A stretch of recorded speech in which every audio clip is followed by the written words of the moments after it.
Sekarang buka Alkitab yuk. Ya. Di dalam Yohanes pasal 13 ayat ke-13 ya, nomor cantik ini. 13 Saudara ya. Yohanes 13 ayat 13. Demikian bunyi firman Tuhan. Kamu menyebut aku guru dan Tuhan, dan katamu itu tepat sebab memang akulah guru dan Tuhan. Saudara, ayat ini kan sederhana sekali dikatakan. Kamu menyebut aku guru dan Tuhan. Saudara, pertama kali murid-murid ikut Tuhan, itu kan karena mau belajar. Betul. Mereka sudah kenal, saudara, Tuhan yang benar. Mereka ikut pengajarannya Nabi Musa, ya toh, sebagai orang Yahudi. Terus mereka sekarang ikut Tuhan Yesus. Nah, mereka mau ngapain? Mau belajar. Dan pertama mereka sebut Tuhan itu sebagai guru. Berarti saudara dan saya, ya, seringkali kita hanya mengambil satu sisi, menyebut dia Tuhan, dan Tuhan dalam pengertian sangat-sangat sempit. Artinya, hanya engkau berkuasa nolong, engkau berkuasa buka jalan, engkau berkuasa membereskan segala rintangan, engkau berkuasa menyembuhkan. Hanya satu sisi dari Tuhan, yaitu kuasanya saja yang kita manfaatkan, imani. Dan sisi kuasanya ini pun dia berkuasa hanya untuk kita perintahkan menggunakan kuasanya untuk nolong kita. Dan sama sekali dia tidak punya kuasa untuk merintah kita. Bayangkan. Ya, Tuhan yang kita sembah itu sedemikian kita kecilkan, sedemikian kita kerdilkan, sedemikian kita tidak hormati. Karena lihat tadi kan, pengertian Tuhan Maha Kuasa. Namanya Maha Kuasa bukan hanya bisa disuruh-suruh. Karena kalau Maha Kuasa disuruh itu aneh. Amin. Iya apa ya? Saya pernah, saudara, membaca sebuah buku. Ada orang yang meminta tolong Tuhan. Tuhan tolong saya, Tuhan tolong saya, Tuhan tolong saya. Dan Tuhan menjawab dia, anakku, aku tidak bisa nolong kamu. Katanya Tuhan Maha Kuasa. Katanya kok tidak bisa nolong. Karena selama ini kamu hanya memperlakukan aku sebagai pembantu. Cuma nolong-nolong kok. Sekarang kamu punya masalah, kalau suruh aku sebagai pembantu nolong, ya aku tidak bisa. Karena posisiku hanya sebagai pembantumu. Pembantu tidak bisa nolong. Tapi kalau kamu memperlakukan aku sebagai rajamu, aku bisa tolong. Karena raja punya kuasa. Pembantu tidak punya kuasa. Ya, ketika saya baca, saya bilang, betul. Berarti ini orang sudah berhadapan sama Tuhan. Ini orang sudah berperkara sama Tuhan. Bagaimana seorang pembantu yang diperintah-perintah disuruh menyatakan kuasanya. Lah kalau dia punya kuasa, ngapain dia jadi pembantu kita? Amin. Loh ya apa ya? Ini kita manusia ini aneh, saudara.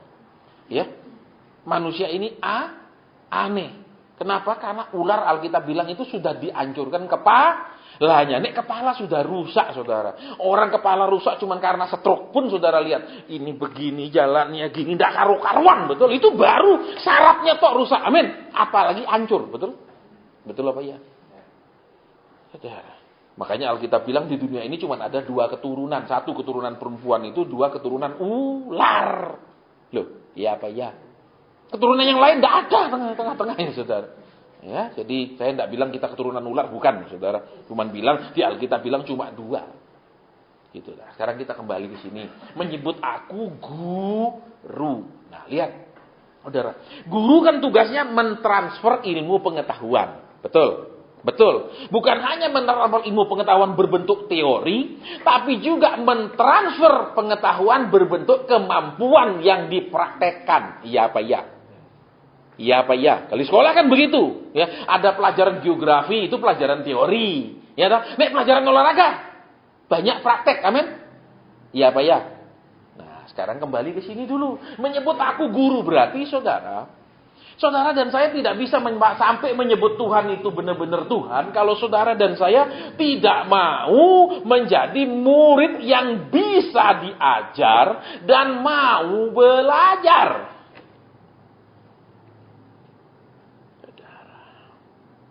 Tetapi masalahnya sekarang, ya, masalahnya adalah banyak orang bukan menjadi hamba Tuhan, tetapi menjadi hamba atas ambisinya sendiri.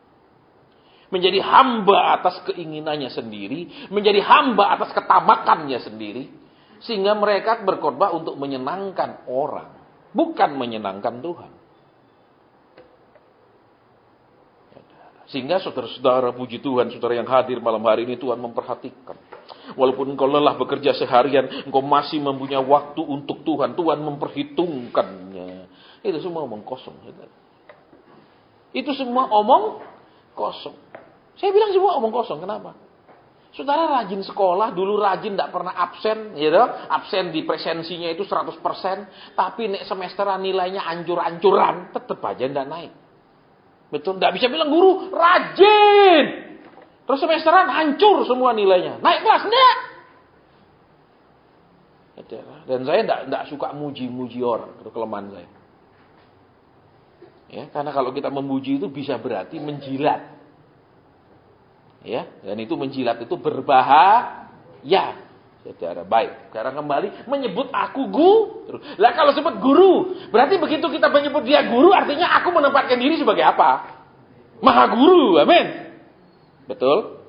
Aku paling tahu yang terbaik buat jalan hidupku. Betul? Kedua, aku paling tahu kalau Tuhan tolong saya ini, Tuhan buka jalan ini, hidupku akan bahagia. Aku paling tahu, begitu toh? Enggak, saudara. Ya. Di konseling-konseling terlalu banyak orang yang kemudian hidupnya hancur lebur. Karena memang dari awal mereka tidak diajar jadi umat Tuhan itu hidup dipimpin Tuhan.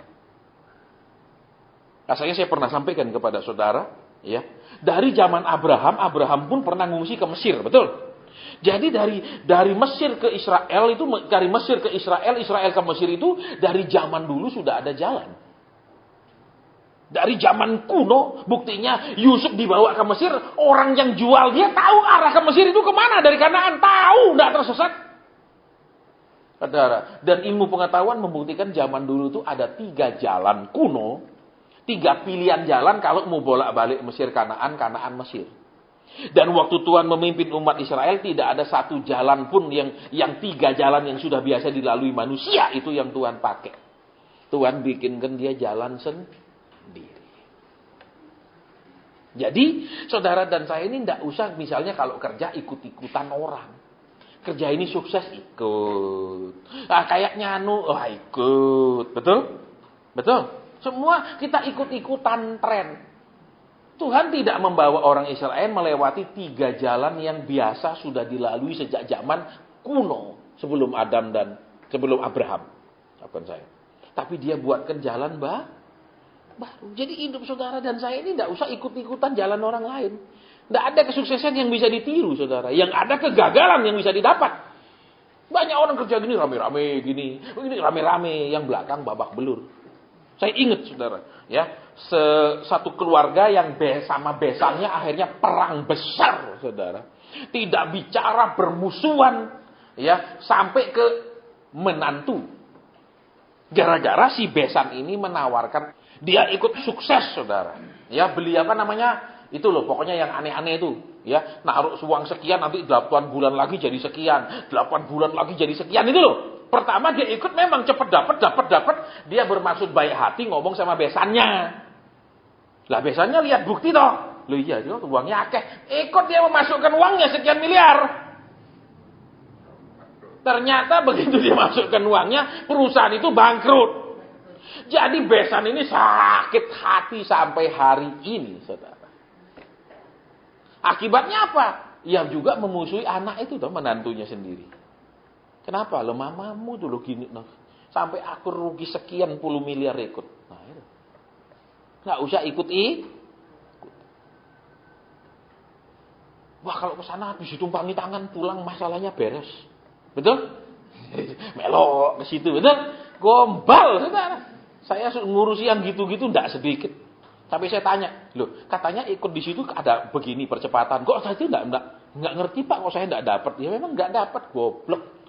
Kenapa? Enggak mungkin ada tempat ibadah yang berani, saudara, yang disampaikan sesuatu dan enggak terjadi sama saudara, tolong kesaksian. Enggak ada.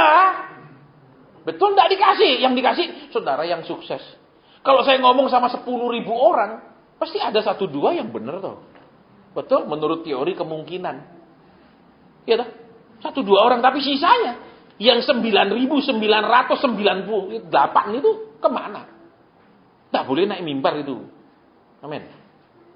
Gitu loh. Seperti saudara misalnya ibu-ibu minum ini jadi ramping, singset. Ya, 1.000 orang minum cuma 1 jadi singset karena memang suaminya bikin dia stres, jadi tidak niat makan, dipikir jamunya, betul? Ini kan keliru, saudara. Oke, jadi aku menyebut guru ketika bilang guru. Ketika kita mengatakan guru, berarti kita murid. Ketika kita mengatakan guru, berarti kita mau diajar. Ketika kita mengatakan guru, berarti ada kesiapan belajar. Tapi kita tidak tertarik belajar. Kenapa? Kalau kita menghadapi sebuah pelajaran dari Tuhan, ngapain saya belajar Alkitab? Saya bukan pendeta. Kapan khotbah? Jadi dianggap belajar Alkitab, mengerti hati Tuhan, mengerti kehendak Tuhan itu cuma urusan pendeta. Iya kan? Makanya kalau saya bilang di sini ada masih yang belum pernah baca Alkitab dari Kejadian sampai Wahyu, pasti ada. Saya bukan pendeta, ngapain saya baca? Loh ya. Ya apa enggak? Loh semua ini murid. Kalau saudara tidak menguasai buku textbook, kalau kita kuliah, semesteran, masa bisa jawab? Masa ada kemungkinan lulus? Benar. Loh, kita kok fair-fairan. Tapi kan Tuhan pengasih. Ya makanya dulu ada namanya sistem katrol, nilai 4 jadi 6. Gitu. Nilai 4,5 jadi 6. Dibuat 6 minimal terus dinaikkan. Kalau orang perlu dikatrol itu orang yang di bawah. Amin. Ya teruslah hidup dalam jurang. Amin. Dikatrol. Terus dikatrol. Ngapain seperti itu? Betul saudara? Oke, jadi lanjut. Guru berarti siap menerima didikan. Siap menerima koreksi nih guru. Betul? Ya apa ya? Terus siap apa dikasih tugas? Anak-anak ada PR. Tolong catat. 1, 2, 5. Besok dikumpulkan. Loh, ada PR. Terus pulang mama yang kerjakan, saya nonton TV. Betul? Ya apa ya? Kalau ada pembantu, suruh pembantu yang bantu. Amin. Kita main HP. Iya tuh. Seperti saya sering kan banyak orang, Pak, Bapak yang doakan. Loh, sampean enggak ngerti cara doa atau enggak tahu nama doa itu apa? Ngerti, Pak, tapi tolong Bapak. Loh, terus ngapain? Halo? Halo? Karena memang dari dulu zamannya suka dukun-dukun ya seperti itu, saudara. Pergi cari dukunnya. Betul? Terus pendeta merasa dia dukun hebat. Nah, ini keliru. Saudara ya, perlu dilurus-luruskan yang begini ya. Baik. Jadi guru bisa mengkoreksi. Terus apa? Guru kerjanya mengajar hal-hal yang belum kita ketahui. Amin. Terus apa? Menguji hal-hal yang sudah kita diajar. Iya apa ya? Loh, semesteran itu untuk apa? Menguji seberapa kita menguasai bahan yang sudah diajar. Jadi kita dengar khotbah nanti ada ujiannya dalam hidup nyata kita, hidup sehari-hari kita. Lah tapi kalau yang ngajar ini, maaf kata brengsek, dia tidak mengajar sesuai kurikulum, maka muridnya waktu semesteran bingung gak karu-karuan. Ini gak pernah diajar, ini gak pernah ini kok soalnya ada begini. Karena gurunya brengsek. Saya pernah ngajar di sekolah pariwisata. Ini mau ujian nasional ini. Berapa bulan sebelum ujian nasional saya bilang murid-murid, coba saya mau tahu kalian punya catatan. Pelajaran ini keluarkan catatannya. Saya lihat, pelajaran ini, tidak ada yang disiplin dengan kurikulumnya. Saya bilang sama ketua yayasan, ini kalau benar-benar ujian nasional, nggak mungkin ada yang lulus. Bahan yang diajarkan ini semua tidak ada di kurikulum. Loh, saya bukan senang loh saudara. Saya malah senangnya semua harus tidak lulus. Karena tidak ada bahan yang mereka kuasai. Di mata pelajaran yang mestinya ada mereka kuasai, tidak ada satupun yang mereka kuasai. Semua dosen ngajar tidak disiplin kurikulum. Yang sederhana misalnya teknik guiding. Teknik guiding tidak pernah diajar, saudara. Persiapan sebelum menjemput tamu di airport. Persiapan apa? Personal grooming, penampilan segala macam. Persiapan apa lagi? Jadwal turnya, itinerary namanya. Itinerary-nya apa saja, land arrangement-nya apa saja. Dia nanti nginep di hotel mana, hotelnya termasuk makan pagi atau tidak. Termasuk ada makan malamnya nanti di mana atau makan siang. Itu semua ada land arrangement namanya. Mereka tidak mengerti, saudara, nama land arrangement. Mereka saya tanya itinerary apa? Nggak ngerti. Loh, terus kamu sekolah apa? Ini mau ujian nasional. Ini Pak diajarin. Duh, mabuk saya saudara. Ya, mabuk saya. Terus kan ada pelajaran custom immigration quarantine. Jadi custom itu kita belajar tentang peraturan bea cukai. Jadi negara kita kalau ada masuk ke Indonesia bawa rokok maksimal berapa slop, terus kalau bawa minuman maksimal berapa botol, terus kalau itu semua ada undang-undangnya. Itu enggak satu pun diajar. Terus undang-undang keimigrasian, berapa lama dia boleh tinggal di Indonesia, terus jenis visanya visa apa, itu semua mesti diajar. Enggak ada satu pun catatannya. Nah kalau saudara sekarang lihat, saya dijanjikan di mimbar hidup sejahtera. Saya dijanjikan di mimbar Tuhan segera tolong. Tuhan adakan semua. Saya dijanjikan Tuhan beserta dengan saya. Tapi kenapa hidup saya kayak begini? Karena tidak tertib kurikulum.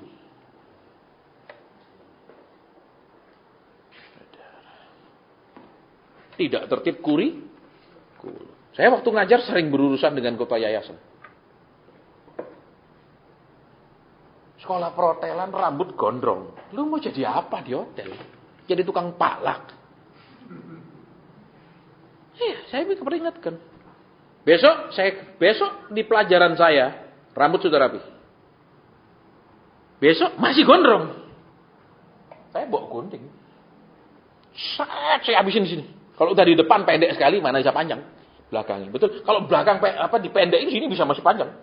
Model. Tapi kalau sini sudah cap nggak mungkin lah. Sini dipendek sekali, belakangnya panjang sekali, lucu. Tak gundul saja. Ulangan jelek, misalnya semesteran saya panggil. Yang dapat nilai D, dapat E, segera kumpul ke lapangan. Siang-siang saya suruh menghadap matahari. Berdiri sekarang, menghadap matahari. Kenapa? Karena kalau orang pinter itu otaknya encer. Betul? Loh ya apa enggak? Kalau dibilang otak encer itu dia berarti ini kental KB otaknya perlu dijemur panas. Saya jemur, saudara. Saya ngajar tuh enggak main-main. Tak jemur. Sambil saya mengajar di ruangan, sambil saya lihat lapangan.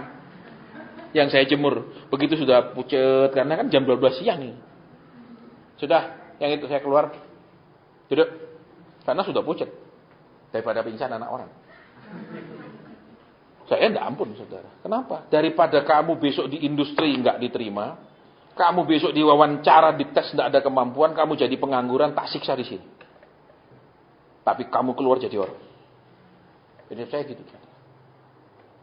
Ada beberapa yang kemudian sukses karirnya di perusahaan pertambangan, jadi wakil kepala transport perusahaan pertambangan besar. Saya bilang tak siksa saya lebih enak. Daripada yang penting saya lulus ada ijazah. Begitu dites semua enggak ngerti ngapain. Kira-kira kan begitu, amin. Yang penting dengar janji Tuhan. Begitu menghadapi masalah, Pak, gimana ini? Gimana ini, Pak? Gimana? Loh, terus waktu itu dibelajar apa? Kok semesteran bingung? Enggak diajar apa-apa, Pak. Diajar pokoknya imani, percaya, amin. Apa itu? Kalau saudara cuma diajar imani dan percaya itu apa gitu loh. Ya, kita kembali. Aku guru dan Tuhan. Kalau kita mau diajar, kita mau belajar. Semakin kita akan menempatkan dan menghargakan Tuhan seperti yang semestinya. Bukan cuma disuruh, Tuhan kepingin mobil baru, kirim. Tuhan kepingin rumah baru, ngasih. Ya itu bukan Tuhan, itu bangsa jin. Saudara. Tapi kalau digini ini gak seneng. Wah, kok batos-atos. Itu fakta, saudara. Karena senang, tidak senang, saudara dan saya akan mengalami ujian nanti. Akan mengalami semesteran. Senang, tidak senang. Jangan tidak bisa. Yang enteng-enteng aja. Di semesterannya tidak bisa. Tuhan dinego. Dan kami tidak bisa bantu, saya mau beritahu saudara. Ya kan banyak kasus waktu ujian nasional UNAS kan gurunya bagikan karena takut muridnya tidak lulus semua. Kan banyak dulu UNAS itu kan tidak lulus sekian banyak. Tidak lulus kan banyak. Akhirnya terjadi penyimpangan banyak waktu itu. Nah kita tidak bisa bantu. Biar saudara suruh kita doakan kalau Tuhan bilang aku mau dia sendiri, ya tidak bisa. Halo, Dikit-dikit, saya aja sering Pak minta nomor teleponnya. Untuk apa saya bilang? Nanti kalau ada masalah, maaf saya bukan pemadam kebakaran. Kalau kebakaran baru nelpon. Seringkali hamba Tuhan itu jadi damkar. Men? Ya Pak ya, aku. Ayo, udah kebakar, udah kobong semua. Baru pendeta mana? Telat. Terus pendeta main datang ke situ, bawa apa? Saudara, bawa air 2 ember. Mana bisa memadamkan? Betul? Ya enggak saudara? Nek sak kampung kebakar pakai air 2 ember disiram buat apa? Mending pendeta itu siram dirinya biar lebih adem, betul? Baik, jadi ahli lihat guru dan Tuhan. Sebab itu dan katamu itu tepat sebab akulah guru dan Tuhan. Lihat saudara. Saudara dan saya selama ini bisa langsung menuhankan Yesus, bisa langsung percaya Dia Tuhan, tetapi itu sebuah lompatan, itu yang sebenarnya tidak alkitabiah. Saudara dan saya dulu harus punya hati mau diajar, mau belajar. Baru memperlakukan Tuhan sebagai Tuhan. Hidupku di tanganmu. Zaman dulu saya masih ingat tahun 80-an itu kan di Alkitab ada tangan begitu sudah kasih foto. Tuhan cuma disuruh jagain dia gitu loh. Dia sembarangan jalan suruh jagain terus. Enak sekali emang Tuhan kengangguran di surga, kerjanya cuma jagain. Kalau saudara coba, enggak kerja cuma jagain anak, aja ngawasi dia kemana. Itu benar apa enggak? Enggak ada. Ya kembali ke sini. Guru dan Tuhan. Dan katamu itu tepat. Kita seringkali menuhankan Dia dengan pengertian yang begitu sempit. Cuma nolong, beri, buka jalan, adakan, sembuhkan. Yang namanya Tuhan itu berhak mengatur segala sesuatu. Berhak memerintah segala sesuatu. Lah Dia Tuhan tidak terikat dengan undang-undangnya. Dia Tuhan tidak terikat dengan KUHP. Tidak ada terikat. Dia mau apakan kita, Dia berhak. Tuhan tidak tanggung jawab sama siapa-siapa. Ada kata dia bilang, maka aku bertanggung jawab kepada dewan di surga. Tidak ada. Cakar dia. Mau masukkan saudara dalam pencobaan, ya silahkan. Loh ya apa enggak? Mau menguji karena sudah kebanyakan dengar khotbah, sekarang mau diuji. Ya haknya dia. Tidak bisa bilang, Tuhan, kalau ujian tunda, kalau berkat segera. Loh kok enak? Terus di bawahnya. Jadi jikalau aku membasuh kakimu, yang adalah Tuhan dan gurumu, maka kamu pun wajib saling membasuh kakimu. Lihat saudara. Kata membasuh kaki ini kan seringkali pengertiannya banyak sekali. Ada acara orang mau saling membasuh kaki. Itu dianggap apa? Acara si pembasuh kaki merendahkan diri. Kamu harus membasuh kaki orang tuamu. Kamu harus membasuh kaki istrimu. Itu ada pengajaran gitu. Itu apa? Si pembasuh kaki yang merendahkan diri. Saudara, kalau saudara perhatikan ini tidak ada hubungannya dengan si pembasuh kaki merendahkan diri loh. Kenapa? Adat Yahudi kan saudara, di depan rumahnya itu selalu ada ya wadah untuk mencuci kaki. Itu loh. Wadah untuk mencuci kaki. Jadi kalau ada tamu datang, ya dok, itu mau masuk rumah cuci kaki saudara, tahun 80-an saya masih ingat saya membaca sebuah artikel, ya. Saudara dan saya yang mengotori lantai rumah saudara dan saya itu bukanlah karena hujan dan badai, tetapi karena saudara dan saya yang mengotorinya. Kenapa? Coba, lagi becek gini, saudara masuk rumah, tidak buka sepatu. Kotor tidak jadinya? Kotor. Jadi sekitar 70-80% kotornya rumah itu karena si penghuni sendiri yang membawa kotor itu masuk. Nah sekarang, dilihat di sini. Waktu Tuhan Yesus ngomong sama Maria, waktu Maria membasuh kakinya. Dia bilang apa? Aku datang ke rumahmu, kamu tidak menyediakan air untuk membasuh kakiku. Berarti apa? Membasuh kaki berarti, saudara, itu menyediakan air terus apa? Supaya si tamu disambut, tamu dihargai, tamu di welcome masuk ke rumah. Itu kan adat mereka zaman dulu. Sekarang Yesus membasuh kaki. Bukan Yesus merendahkan diri serendah-rendahnya. Dengan dari Tuhan jadi manusia itu sudah berapa juta level turunnya. Bukan seperti itu sebenarnya. Tapi saudara dan saya lihat. Dengan dia membasuh kaki berarti. Itu menandakan dia menerima kita sepenuhnya. Dia welcome kita sepenuhnya. Karena kenapa? Sesudah ini, acara ini kan murid-murid semua berkhianat. Betul? Semua waktu ditangkap, minggat semua. Iya apa ya? Nggak ada satupun di situ. Aku lihat dari, aku itu mau lihat terus. Nggak ada. Semua melarikan diri. Dia sudah bilang, walaupun kamu punya kelemahan, walaupun kamu punya kekurangan, aku nerima kamu. Loh, saudara, lihat. Kalau orang Yahudi dia cuma sediakan air. Kalau tamunya datang, cuci kaki dewe. Bukan tuan rumah yang mencucikan kaki. Lah ini Tuhan Yesus sendiri yang mencucikan kaki. Bicara tentang apa? Tuhan karena dia guru memberikan contoh. Apa? Kita ini jangan karena sudah melakukan sesuatu, ya sudah tidak mau melakukan lebih daripada yang sesuai adat. Halo? Kalau sesuai adat, itu ada air, kamu tamu yang cuci kakimu situ. Masa suruh tuan rumah nyucikan kaki? Itu adat. Tapi Tuhan Yesus, enggak, aku yang cucikan. Dia melakukan lebih dari kebiasaan. Lah kalau suami dan istri melakukan lebih dari kebiasaan, enak toh? Betul. Nek biasanya kayak gini, istrinya cerewet, minimal ditampar suami. Ini suaminya enggak ya. Ini melebihi kebiasaan, amin. Loh, ya apa enggak? Biasanya istri nek kayak gini pasti ngeluh sudah. Tapi istrinya ini enggak dukung terus. Nah, itu melebihi kebiasaan. Kita seringkali tidak melakukan sesuatu yang melebihi kebiasaan. Seringkali bahkan kurang jauh dari yang seharusnya. Aku sudah sabar sekian tahun. Aku sudah nunggu Tuhan sekian tahun. Aku sudah sakit sekali problemku. Dia melakukan lebih dari yang biasa dilakukan. Lihat, dia tidak bilang ini air, murid, anak basuh kakimu sendiri. Tidak, dia yang membasuhnya, dia melakukan lebih. Lah kalau kita jadi Kristen sekarang sudah melakukan lebih belum? Sudah Pak, lebih minta. Oh, saya tiap kali doa minta. Amin.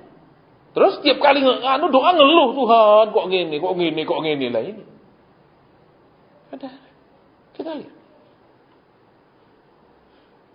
Ya, kalau menurut adat Yahudi, sediakan air, selesai. Tamu datang, cuci kaki dewe.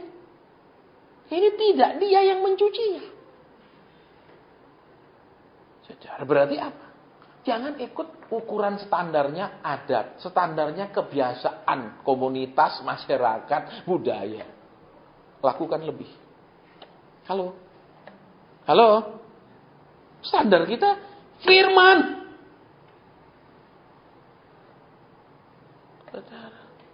Jadi jangan dikit-dikit Tuhan. Dia melakukan lebih dari yang seharusnya. Makanya kalau ada orang bilang, kamu harus membasuh kaki ibumu, bapakmu, atau suamimu, istrimu. Kamu harus benar-benar merendah sama dia. Ini ayat tidak bicara tentang merendah. Ini ayat bicara melakukan lebih dari kebiasaan semua orang. Sudahkah kita melakukan lebih? Kebiasaan orang ya berantem, ribut ya ribut, tengkar ya tengkar. Amin. Halo? Mesti kebiasaan kita berbeda dari mereka. Lebih dari mereka. Bisa? Jangan, waduh, kalau suami punya uang, istri sayang banget. Nek suami terus-terusan kekurangan, istri ngomel banget. Halo? Loh? Halo? Loh iya toh, jujur aja ibu-ibu, ayo kalau sudah katakan setahun kekurangan, mungkin kau bilang, Pak, no problem, glory, haleluya. Tahun kedua mungkin, haleluya, betul?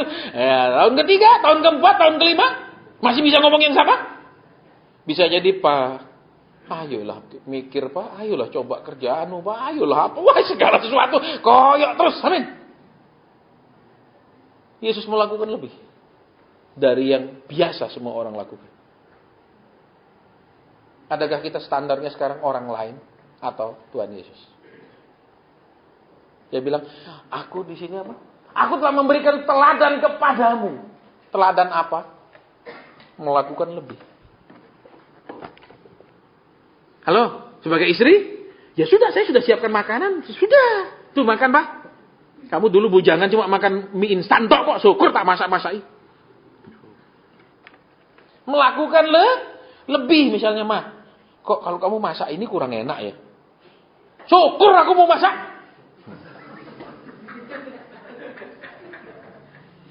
Melakukan lebih. Kurang apa, Pak? Asin, anisnya? Enggak, bumbunya kok encer sekali. Ya dah, nanti aku bikinin bumbunya lebih banyak, lebih kental. Itu melakukan lebih. Halo? Bukan. Kamu cuma nuntut tok loh, Pak. Ya, kamu kasih aku berapa sih sebulan nuntut gitu? Saudara, Yesus memberi teladan melakukan lebih. Halo? Makanya dia ajar apa? Kalau orang mengajak kamu jalan 1 mil, jalan sama dia 2 mil. Betul dia bilang begitu? Yesus mengajar apa? Lebih dari yang diharapkan. Halo? Halo? Kalau kita menjadi orang yang lebih dari yang diharapkan, keren gak? Suami bilang, istri saya lebih dari yang saya harapkan. Keren apa enggak? Tapi paling gak keren bilang, istri saya jauh dari yang saya harapkan. Betul, bahkan bayangkan pun, gak pernah saya bayangkan punya istri kayak gini misalnya, coba. Saudara lihat kebenaran di sini. Ya. Kalau Tuhan mau, karena dia bilang, aku Tuhan, itu air, cuci kakimu sendiri. Sudah sediakan air, apa lagi? Mau minta apa lagi? Mau suruh apa lagi? Tidak. Dia basuh. Halo? Kalau sudah saudara, aku sudah kasih uang, sudah sekolahkan kamu. Terus? Sudah jangan tanya-tanya Papa, PR-mu Papa enggak ngerti. Halo? Papa pusing ini di kantor banyak masalah. Melakukan lebih. Kalau kita bekerja di perusahaan, hanya orang-orang yang bisa melakukan lebih yang punya harapan. Hanya orang-orang yang bisa melakukan lebih daripada penugasannya. Saudara. Hanya orang-orang yang bisa melakukan out of job description-nya yang bisa maju. Kalau orang hanya melakukan persis seperti penugasannya titik komanya, orang itu tidak bisa maju. Dia harus berani melakukan melampaui tugasnya, melebihi tugasnya. Dia harus berani memberikan totalitas lebih daripada sekedar job description-nya. Halo? Halo? Saya ingat, ya, papa saya kan baru-baru pasang ring jantung. Udah pasang ring, dokter luar negerinya masih ngubungi dari luar negeri. Nanya, gimana sekarang kondisinya? Rasanya gimana? Masih dihubungi, saudara. Seneng nggak rasanya kalau begitu? Seneng sekali tuh. Betul? Nggak? Ya sudah. Habis. Saudara. Ya, bahkan kita punya ketua yang di kota Surabaya, itu kan diperiksa. Wah, ini masih pasang 2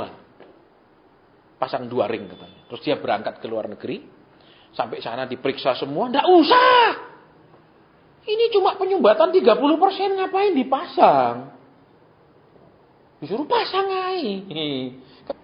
Sana nggak usah katanya, minum obat 3 bulan aja. Nggak disuruh ya saudara. Dengan dia nggak suruh, dokternya nggak dapat duit deh. Betul, cuma dapat biaya periksa. Nek masuk iring kan banyak duitnya. Saudara, bapaknya salah satu aktivis kita di Surabaya kan itu dipasang ring 7 ring dipasang itu hampir 600 juta.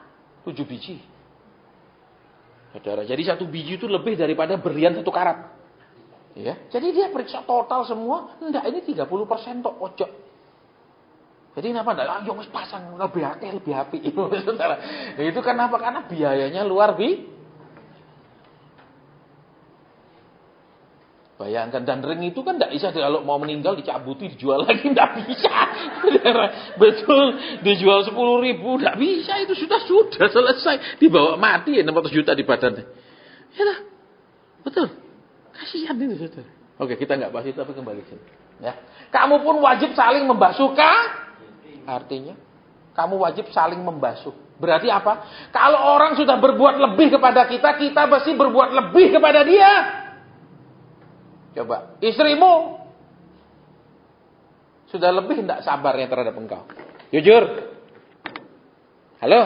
Suamimu juga sudah sangat sabar kepada cerewetmu. Amin. Lebih toh rasanya, amin. Iya apa enggak? Benar enggak bapak-bapak ibu di sini sudah merasa sudah lebih? Ayo, jujur. Walaupun dia masih merasa kurang terus, amin. Iya apa enggak? Istri merasa sudah sangat sabar sama suami, betul? Suami juga merasa sudah sangat ngalah sama istri, ya toh. Kan begitu selalu merasanya. Ya apa enggak? Tapi belum tentu dia merasa sudah seperti itu kitanya, amin. Ya apa enggak sih ini kok? Enggak ngerti saya. Kalau kita bilang menerima lebih, kita harus melakukan juga lebih. Kalau loh coba kalau suami istri ada enggak rasanya dia sudah melakukan lebih? Ada loh. Ya jujur aja enggak? Dia sudah lebih sabar sama kesalahan saya selama ini. Iya apa enggak? Dia ngalah sama saya selama ini. Amin. Terus kitanya? Sudah ngalah juga sama dia selama ini? Atau asik dia ngalah terus? Tak jejak terus. Amin. Begitu? Tak tekan. Saudara. Lihat di sini. Yesus mengajar. Saudara. Aku melakukan lebih kepadamu. Kamu juga harus melakukan lebih. Makanya ketika kemudian sesudah dia disalibkan. Semua murid-murid pergi ke seluruh dunia kan, pergi menginjil. Ya, kalau saudara baca riwayat Thomas, dia mati dekat kota Chennai di India, mati dengan seluruh panah di tubuhnya dipanah karena menginjil. Ya, kita ketemu kemudian Nathanael atau Bartolomeus, ya, yang menginjil di Armenia. Sampai tahun 100 itu negara Armenia adalah negara Kristen pertama di muka bumi ini. Lihat, dia melakukan lebih. Karena dia melihat contoh gurunya melakukan lebih buat dia. Dia melakukan lebih buat gurunya. Sementara kita, Tuhan tok melakukan lebih buat kita. Tuhan sabar nunggu kita berdoa. Tuhan sabar nunggu kita taat. Sudah kelewatan selama ini. Betul.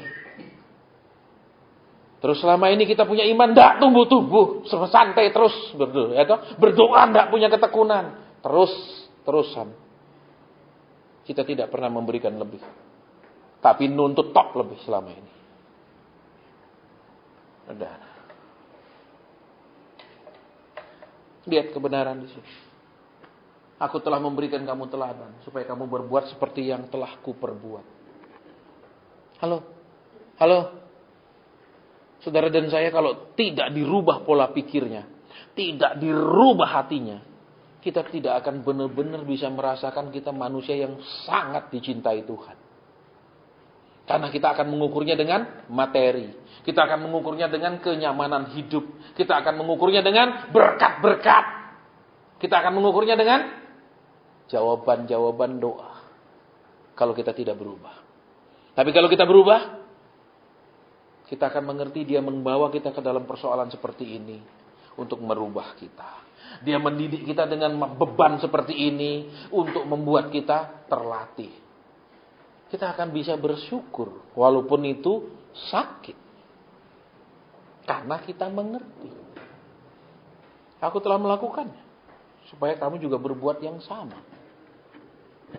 Tuhan sudah begitu sabar sama kita. Udah berlebih-lebihan sabarnya supaya kita berubah. Kita tetap nggak berubah. Tuhan nunggu kita untuk hidup sungguh-sungguh ngerti mau dia. Sampai sekarang tetap nggak mau ngerti. Tuhan suruh kita percaya dia. Sampai sekarang masih bingung terus nggak percaya. Terus mau diapain gitu loh. Anak kecil kalau disuruh sekolah bisa nangis ngamuk. Betul? Tapi ketika kita dewasa kita ngerti sekolah untuk masa depan kita sendiri. Bukan untuk masa depan orang tua kita.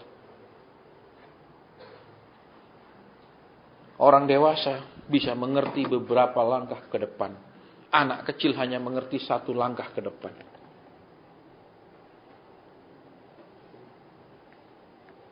Saudara. Lihat tuh. Supaya kamu juga berbuat yang sama seperti yang aku perbuat. Sudah sebagai ibu berbuat lebih kepada keluarga?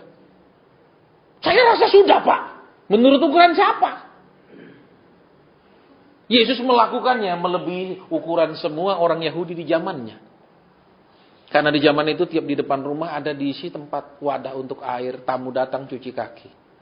Dan tidak pernah tuan rumah yang mencucikan kaki. Sekarang Yesus yang mencucikan kaki. Dia melakukan lebih dari semua orang.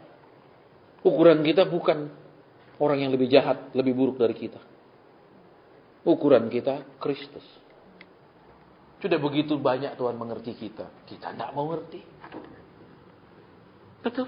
Semakin saudara dan saya dekat sama Tuhan itu, semakin saudara dan saya akan mengerti yang namanya anugerah. Yang namanya kasih karunia. Kita tidak layak menerimanya, tapi Tuhan memberinya. Bagaimana anak yang selalu menyakiti dia itu tetap disayang.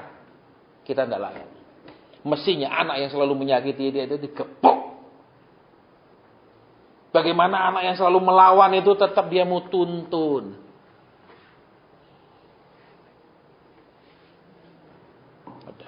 Seperti tadi di radio saudara dengar toh. Pokoknya saya tetap mau jual rumah itu. Ya wis, saya tidak doakan, titik. Karena Tuhan mau membereskan dulu keluarganya, bukan membereskan masalah rumah. Dia nggak mau peduli yang dia mau urus, pokoknya saya mau jual rumah itu untuk bangun di tanah istri saya. Ya, suruh saya doa, maaf saya ini bukan pemaksa Tuhan. Kalau dukun bisa pakai kuasa gelap maksakan sesuatu. Kita ini cuma bisa nuruti Tuhan. Clear. Nah, saya dibilang tadi, enggak usah doakan, selesai. Apalagi? Sudah selesai. Iya dah. Kenapa? Kembali ke sini, saudara. Saudara dan saya menuhankan Tuhan itu hanya untuk diperintah-perintah. Meninggikan Tuhan hanya supaya dia pakai kuasanya membereskan masalah kita, memberikan kita perkara yang besar, berkat yang besar. Atau menghargakan kuasa Tuhan untuk mengatur hidup kita sepenuhnya. Loh, enggak enak loh, saudara. Kalau kita tidak punya apa-apa, kita bilang enak, Tuhan atur hidupku. Maksudnya ya atur supaya makanku cukup, makanku enak. Tapi kalau saudara punya duit banyak, terus dokternya bilang, maaf ini tidak boleh dimakan, ini tolong hindari, ini susah. Betul apa ya? Loh, seperti saya ada tensi. Ya, selalu dibilang orang tensi cocok makan udang, ya makan apa, yang pokoknya gitu-gitu. Kadang-kadang susah ya saudara, udang enak ya. Betul? Betul? Nek saya tidak punya uang, gampang tidak makan udang. Amin, karena tidak bisa beli. Nek ada uang, nah ini susah tidak makan. Betul saudara, saya suka udang.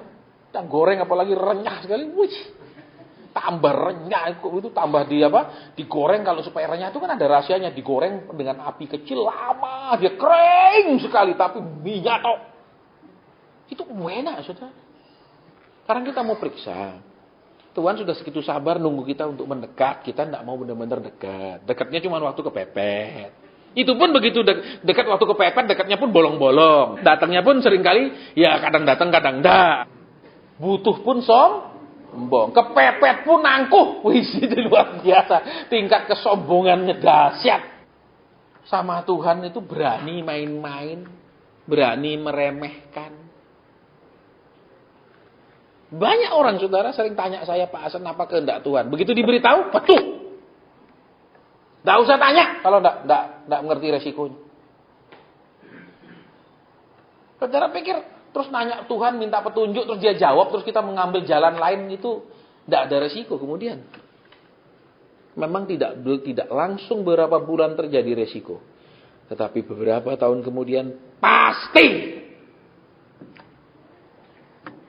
Saya kenal satu orang. Ketika saya ketemu dia, tiba-tiba Tuhan bilang, jangan tinggalkan Indonesia.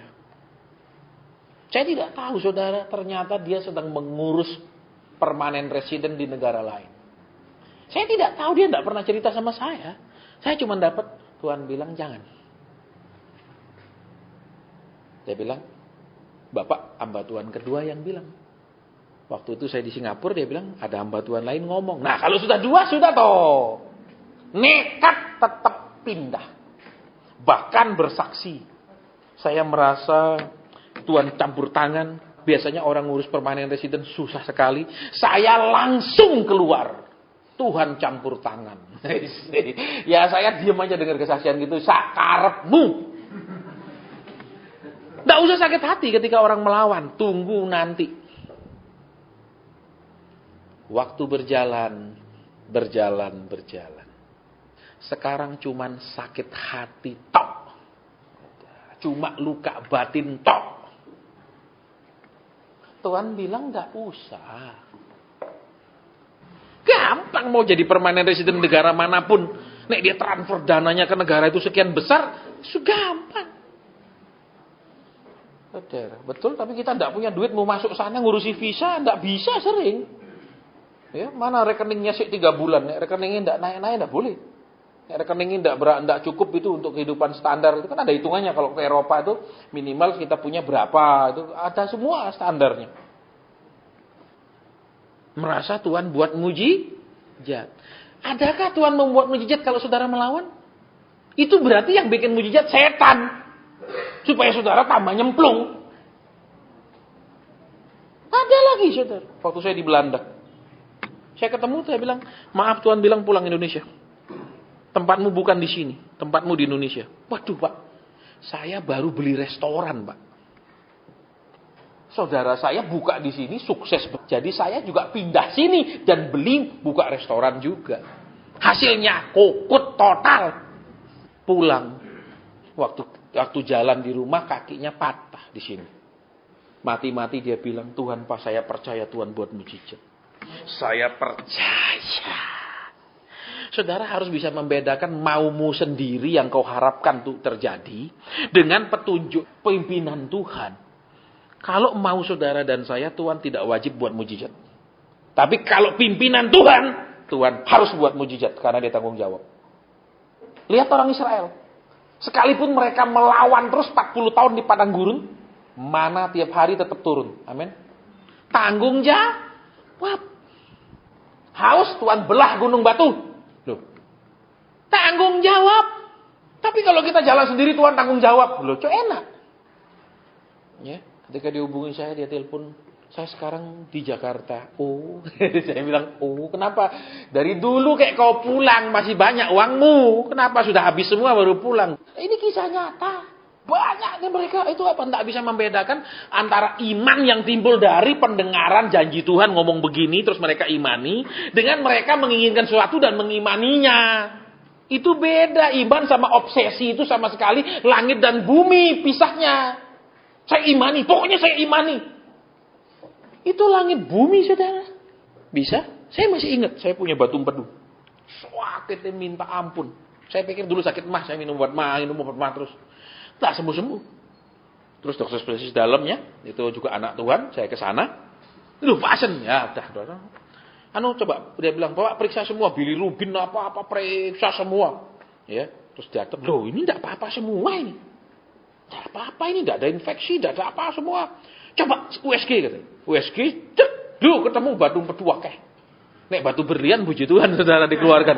Ya, oke kita. Betul, apalagi 2 cm besarnya. Wih, berlian sak gini.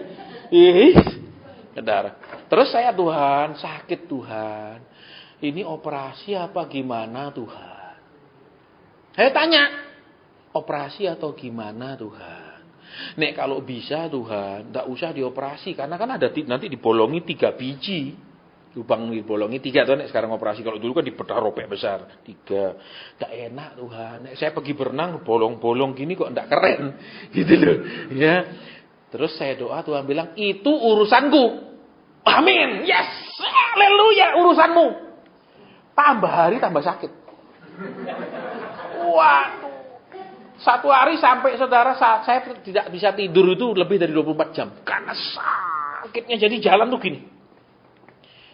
Saudara yang pernah kena batu empedu akan tahu rasanya. Wah, gitu. Tidur tengkurap ganjel tuh, ambil keringat dingin.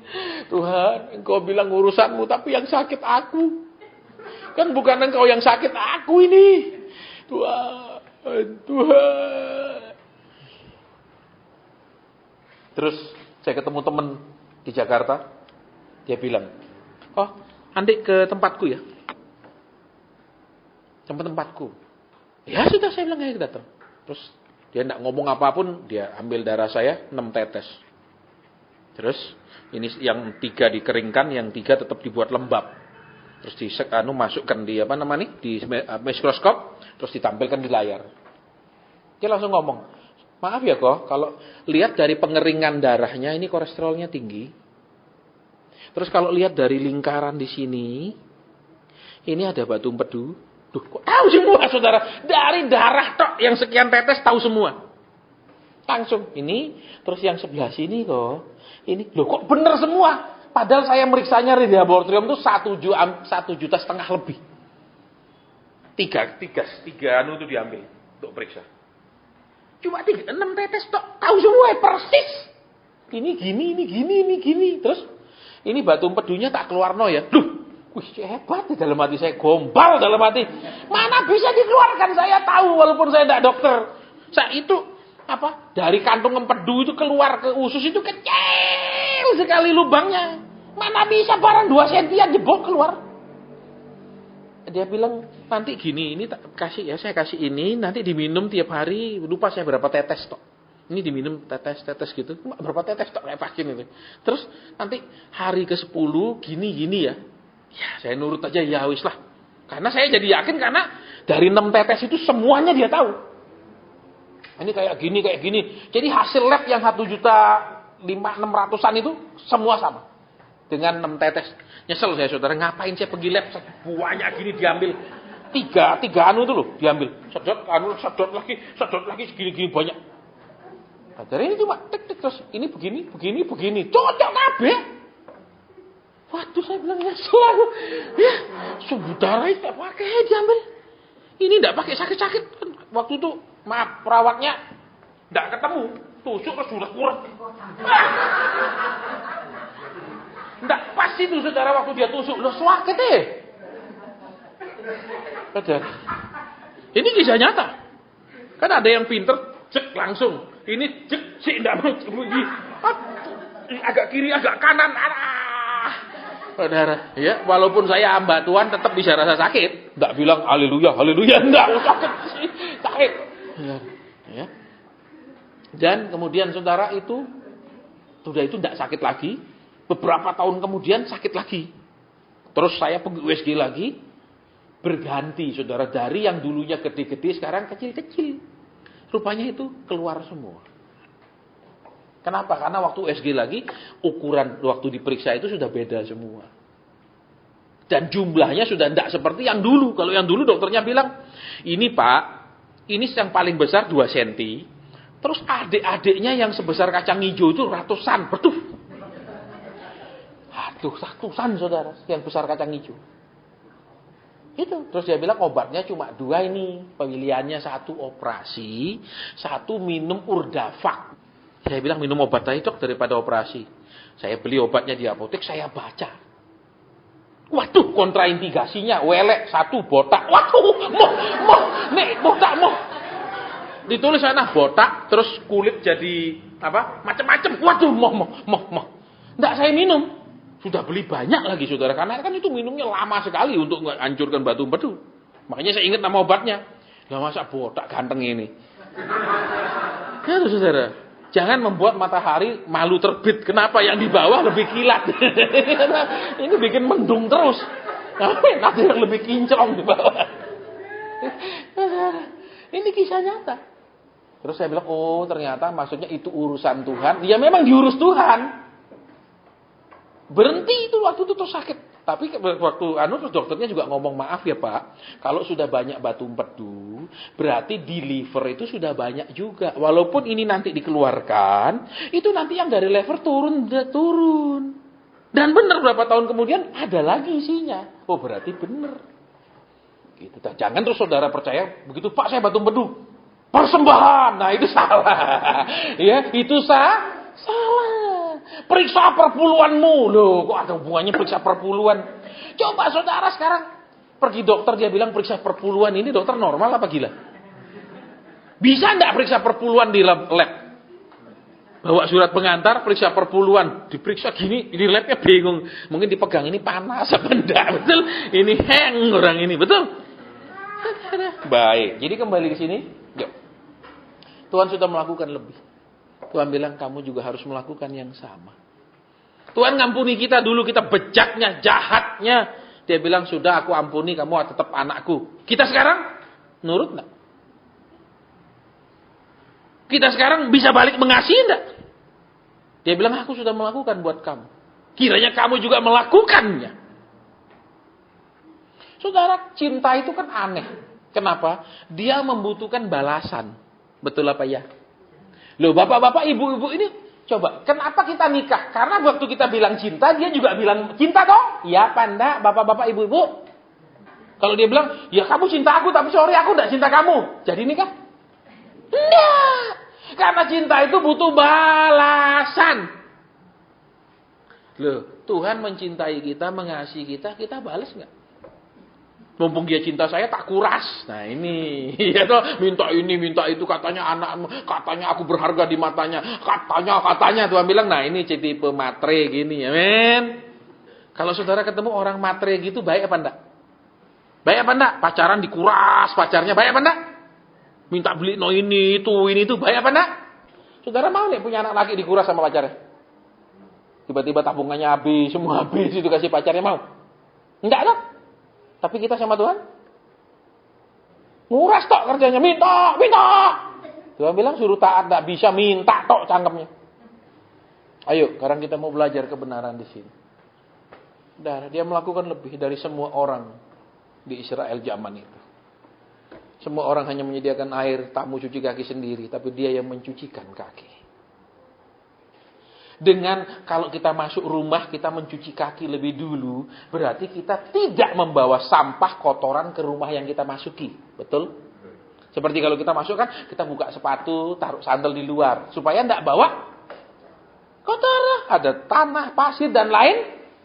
Apalagi keinjak, maaf, kotoran anjing, dan lain-lain. Ya dong? Dengan kita membasuh kaki orang lain, dan kita punya kaki yang sudah dibasuh, kita itu tidak mengotori kehidupan orang lain. Kita datang ngerecoki orang. Alah, masalahmu enteng. Itu kecil, masalah saya lebih berat. Loh, orang itu kan tambah ngenes, betul. Sudah kayak gini kok dibilang enteng orang ini. Halo?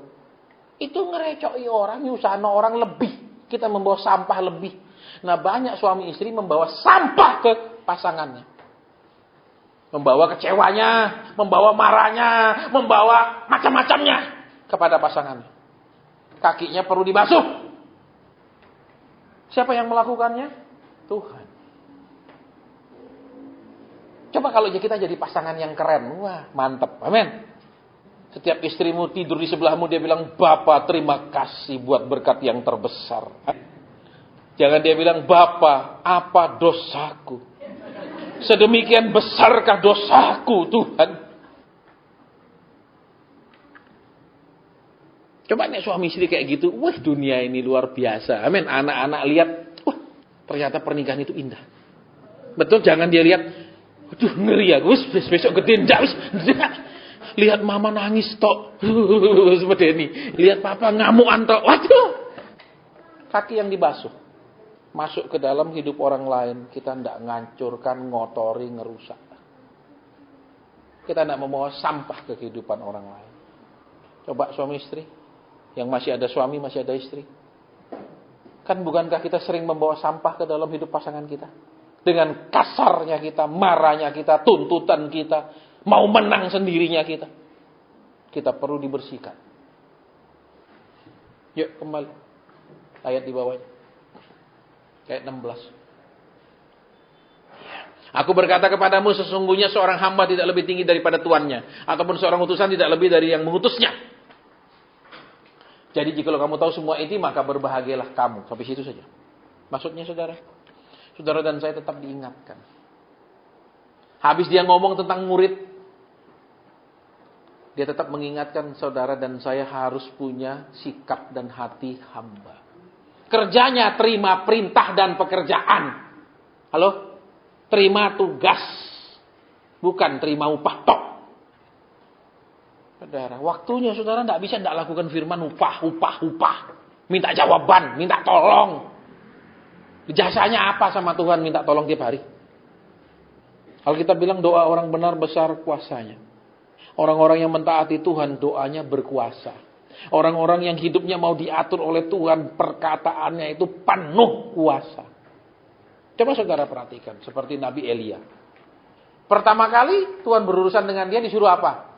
Kamu bernubuat bilang 3 tahun tidak ada hujan. 3 tahun kekeringan, betul? Habis itu Tuhan suruh apa? Kamu ngungsi ke sungai Kerit. No. Lihat, dia tidak taruh di mata air. Sungai yang dari punya mata air. Bukan sungai yang cuman waktu musim hujan ada airnya. Disuruh ke di sana, diam, lihat. Semakin lama, karena semakin kering kan habis airnya.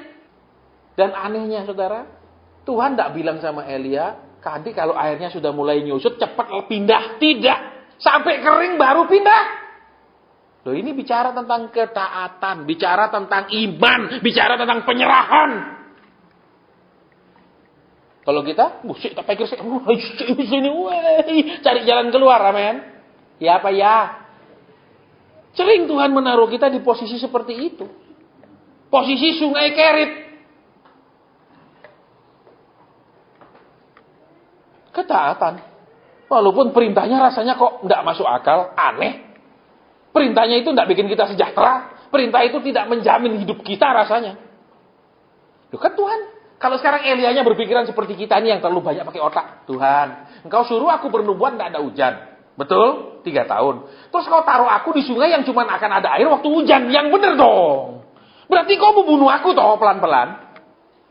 Kita disuruh percaya penuh. Kita disuruh berserah penuh. Kita disuruh taat penuh. Kan sama lama sungai itu tambah tidak ada airnya karena musim kering. Lama-lama kan tambah air. Nah, tidak ada air terus. Apakah ketika mulai agak nyusut, Tuhan tuh bilang, sekarang kamu lihat pakai hikmat, airnya sudah berkurang, cepat nyingkir. Tidak. Halo? Dan sungai itu menjadi kering. Terus Tuhan bilang, kamu pergi ke Sarfat. Kalau saudara dan saya disuruh sampai kering, berani tak? Tuhan, ini yang benar aja Tuhan. Ini yang benar Tuhan. Ini engkau yang ngomong atau siapa ini? Ini kan berarti mencelakakan saya. Dia taat. Hasilnya, dia menang melawan nabi-nabi Baal. 900 itu nabi semua. Sekarang kalau saudara dan saya dibawa dalam kondisi sungai Kerit. Kondisi semakin mengering, semakin berkurang. Berkat semakin seret dan lain-lain. Terus gimana? Pakai otak. Betul, coba cari jalan keluar. Pikirkan, amin. Dia menunggu sampai sungai itu kering. Terus Tuhan bilang sekarang kamu ke Sarfat. Dia jalan, dia tidak bilang Tuhan ini tambah kering Tuhan. Lihat ini, utus malaikat melihat. Tuhan tambah kering. Kita harus punya pengalaman. Makanya Tuhan bilang di zaman akhir Tuhan mengutus Nabi siapa? Elia dan Musa. Pengalaman sungai Kerit. Jadi tidak usah ngomong tentang kita percaya Tuhan, kita beriman pada Tuhan. Betul? Ujian ringan saja tidak karuan stresnya, galaunya, kacaunya, goncangnya. Saya dibawa dalam pengalaman sungai Kerit sudah 9 tahun sama Tuhan. Sejak 2008 bulan 3. Sekarang udah 9 tahun 7 bulan. Air itu terus mengering. Terus mengering. Maka keringlah sungai itu. Berfirmanlah Tuhan. Nah, itu loh saudara. Kering sih, baru berfirman. Lalu, bukan ketika mulai agak mulai surut-surut sedikit, maka Tuhan segera berfirman. Karena dia tidak pernah terlambat. Kalau saudara dan saya tidak diuji sampai level seperti itu, bagaimana bisa taat? Bagaimana bisa nurut? Bagaimana saudara dan saya bisa ngukur saudara dan saya punya iman? Alangkah bangganya seorang bapak kalau anaknya sangat pintar dan cerdas. Alangkah bangganya kalau bapak itu lihat anaknya tiap semesteran, tiap ulangan, tiap ujian nilainya sangat bagus. Kapan kita berbuat lebih supaya bapak kita senang? Bapak kita bilang, iya anakku. Maka Tuhan bilang apa? Tebang! Saudara, ditebang. Halo? Ya. Jadi ya sekarang. Dia berhak mengajar kita. Dan setiap pelajaran itu ada maksudnya kemudian. Betul? Maka ketika dia berhadapan dengan Nabi-Nabi Baal 900, dia tidak takut. Dia tidak bilang, aku sendiri bagaimana. Dengan pengalaman di sungai Kerit, dia menghadapi mereka. Karena aku sudah percaya penuh kepada Tuhan. Karena aku sudah menyerah penuh kepada Tuhan. Karena aku sudah taat penuh kepada Tuhan. Dia berani. Itu pengalaman sungai Kerit. Ini carinya, tapi Tuhan bilang, dia membawa aku ke mata air. Oh ya, itu level lain prosesnya. Itu level lain perjalanan dibawa ke mata air. Perjalanan keluar dari Mesir ya ke padang gurun. Kok ke mata air? Amin. Itu pun sudah 3 hari baru ketemu mata air di Meriba, masa Meriba. Halo? Sudah kesel ini seret apa namanya? Udah kesel segala macam, enggak ketemu air 3 hari baru sampai mata air itu. Ayo sekarang. Mau kita melakukan lebih, bersabar lebih, percaya lebih, taat lebih, menunggu lebih waktu Tuhan, berserah lebih. Ingat, dia sudah melakukan lebih. Tuhan bilang, hendaklah kamu juga melakukannya. Dia tidak pernah membuang kita di bumi. Kita berontak, dia tetap punya kasih setia, tunggu kita untuk bertobat. Tetap setiap kita bertobat, dia terima kembali. Tetapi kita tidak maju-maju. Orang Israel kembali. Memberontak, ya mereka minta ampun, dia diterima. Tapi tidak kemudian jalan lurus, muter lagi dia. Muter lagi dia. Saudara dan saya ini mau sampai umur berapa sih ngelawan terus gitu loh. Saudara dan saya ini mau sampai umur berapa bantah Tuhan terus gitu. Kita ini tambah tua loh. Tuhan tidak ada umurnya. Betul kita ini. Ya. Jangan sampai setahun sebelum mati baru kita menikmati janji Tuhan. Sudah itu mati. Halo? Ya toh, 65 tahun menderita, betul, setahun nikmati janji Tuhan, 66 mati. Buat apa? Makanya yuk. 1, memberi lebih. 2, punya kaki yang sudah dibasuh. Jadi tidak mengotori hidup orang lain. Tidak masuk mengotori rumah tangga orang lain, hidup orang lain. Ya, terutama pasangan kita itu. Yang paling dekat dengan kita. Jangan dikotori dikit-dikit. Pak, aku ini bingung, Pak, stres aku, Pak, rasanya kok gimana, Pak, kamu tuh lo enggak cari jalan keluar. Nah ini kaki yang perlu dibasuh. Dia sudah kasih contoh. Aku memberi lebih, aku melakukan lebih. Kamu juga harus melakukan lebih. Tuhan bilang. Enggak ada alasan kita bilang, aku udah bisa, aku. Tuhan bilang, aku sudah memberi contoh kepadamu. Aku sudah memberi teladan kepadamu. Saya masih ingat orang yang terus melawan Tuhan. Di satu negara, karena saya sering khotbah di gereja itu, di negara itu. Dia katakan, Pak, saya mau tanya. Ada 2 tawaran. Dia kerja di perusahaan konstruksi di negara itu. Terus kita doa dan Tuhan bilang, suruh dia ambil perusahaan yang lebih jauh. Waduh Pak, kalau yang kantornya lebih jauh itu 1 jam lebih Pak dari rumah saya. Ya kalau 1 jam lebih di luar negeri itu minimal 90-an kilo. Beda sama kita, nek 1 jam bisa mubeng-mubeng sini karena macet. Ya kalau di luar negeri bisa 90-an. Kalau saudara di Perancis 1 jam itu bisa 200 kilo. Sampai di mana tadi? Jauh sekali Pak. Sedangkan perusahaan konstruksi yang satu lagi nawarkan saya deket sini. Deket. Ya saya bilang Tuhan suruh yang jauh. Dia tidak nurut, saudara. Secara otaknya itu 1 jam lebih naik kendaraan. Mending yang sini aja. Dia pindah ke situ. Tidak 1 tahun perusahaan konstruksi tempat dia pindah itu bangkrut. Syukur istrinya kerja di pabrik. Istrinya yang kasih makan dia kemudian. Saya kan tidak tahu saudara. Dia bilang ini ada 2 perusahaan terima saya. Yang mana? Tiba-tiba Tuhan bilang yang lebih jauh. Dan memang itu 1 jaman kalau naik mobil. Di highway itu 1 jaman kan bisa 90 kilo, 120 kilo naik luar negeri. Dia pikir ini aja yang lebih dekat, gampangan. Mau pergi kantor tidak usah lebih pawal. Dan perusahaan itu bangkrut. Syukur istrinya kerja di pabrik coklat, kasih dia makan. Kalau istrinya nganggur jadi ibu rumah tangga kayak di Indonesia, ibu rumah tangga murni, nggak makan dia. Tuhan sudah bilang. Tuhan tidak pernah salah, saudara. Bandel. Ya saya ketemu ya saya diemin aja. Ya sudah mau apa? Suruh saya doa dewe. Ya, tapi ada juga saudara yang ketika disuruh nurut. Ya, ketika ketemu tiba-tiba Tuhan ngomong habis gereja, saya ngisi gereja dia. Di gereja mereka terus kita ajak makan. Tiba-tiba Tuhan bilang kasih tahu dia, suruh telepon bule itu. Ya, siapa ya Pak? Nggak tahu saya bilang, pokoknya Tuhan bilang telepon bule itu. Istrinya, telepon Mister Anu toh. Mister Anu kan mau ketemu kamu. Oh iya, ditelepon.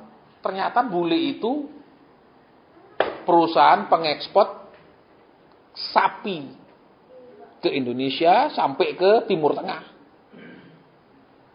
Ditawari kerja. Nah, terus ya dia kerja karena kan disuruh Tuhan bilang telepon bule itu. Sekarang jadi bos gede dia, saudara. Kalau dia suruh apa, dia sudah tahu 1000 langkah ke depannya apa. Saudara, katanya saudara dan saya ini mau percaya setiap langkah adalah mujizat bersama Tuhan. Nah, betul, bukan setiap langkah adalah keluhan, omelan, stres, beban, galau, dan lain-lain. Caranya gimana? Kasihlah dia pimpin. Kasihlah dia atur walaupun tidak masuk akal. Halo? Halo?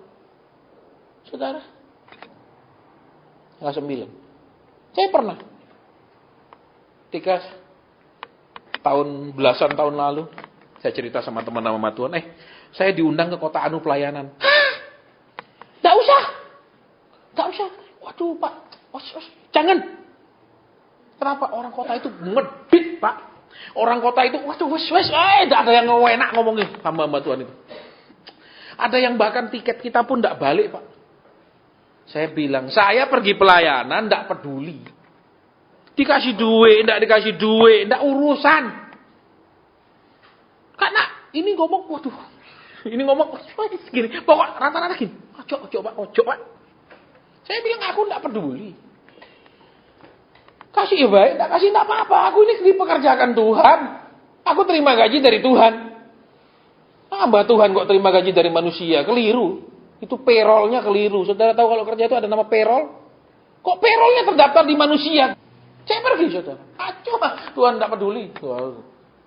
Saudara tahu saya pulang 1 mobil oleh-olehnya. Penuh itu bagasi semua oleh-oleh. Saya sampai bilang katanya orang sana pelit minta ampun. Mobilku kok penuh gini pulang. Katanya orang sana, itu persembahannya tidak kembali Biaya kita punya tiket pun tidak kembali. Tidak ada enak ngomong. Saya pulang, saudara, mobilku penuh. Kok bisa?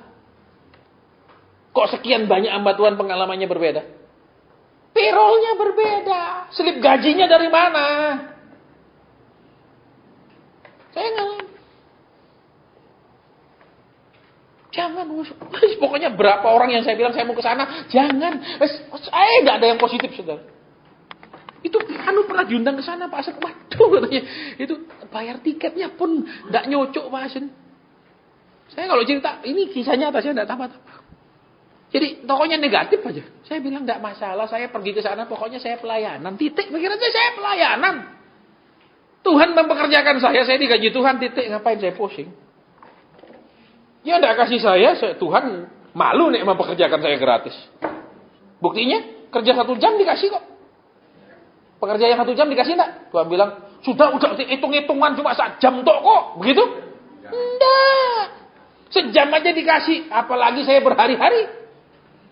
Udah jalan. Pulang saya sampai, mobilku penuh. Oleh-oleh dus-dusan begitu banyak. Katanya pelit. Saudara. Beda. Tujuannya beda. Emang kalau tujuan kita materi, kita perlu ketemu orang-orang begitu. Supaya kenapa? Supaya kelihatan tujuan kita memang jelek. Tuh lihat tujuanmu apa? Duit tak? Oh, pikiranmu cuma itu tak? Oh, bukan mengutamakan tugas tapi mengutamakan upah. Oh, tepi Sungai Kerit. Terus yang kasih makan gagak. Saya belum pernah ketemu gagak raksasa bisa bawa banyak 1 kilo misalnya bisa bawa daging 5 kilo. Gagak kecil kurus.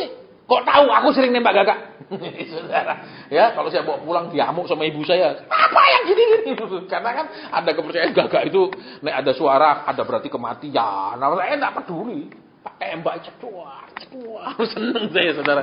Mau kualat enggak urusan, enggak pernah gagak bikin saya kualat. Cuma ya habis itu dibuang lah, ini tidak dimakan. Orang wah kagak katanya, karena kan cuma masalah karena kulitnya hitam itu toh. Nek blekok kulitnya putih bisa dimakan. Ini masalahnya kulit hitam tidak bisa dimakan. Mungkin suamimu tidak bisa memberikan engkau lebih. Kau sudah kerja keras, kau sudah jadi istri yang baik. Periksa selip gajimu dari mana? Dari Tuhan atau dari manusia? Mungkin bosmu tidak bisa memberikan engkau layak, atasanmu tidak bisa memberikan engkau layak. Periksa engkau terdaftar sebagai karyawan di mana?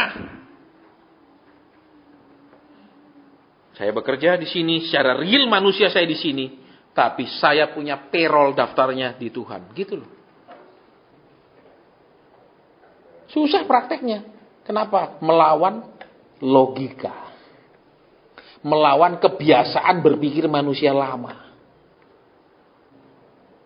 Sekarang saudara dan saya ini slip gajinya di mana terdaftarnya? Keluaran mana itu slip gaji? Perusahaan tempatmu bekerja? Rumah sakit tempatmu bekerja? Atau slipnya kerajaan Allah?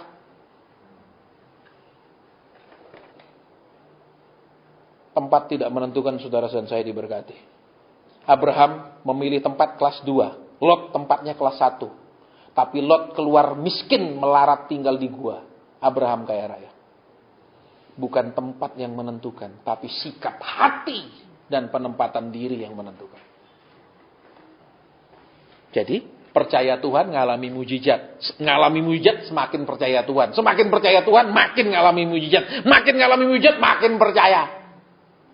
Nggak percaya, nggak ngalami, makin nggak percaya. Makin nggak percaya, nggak ngalami, makin nggak percaya. Halo? Izinkan Tuhan mendidik kita, izinkan Tuhan menuntun kita di jalan-jalannya.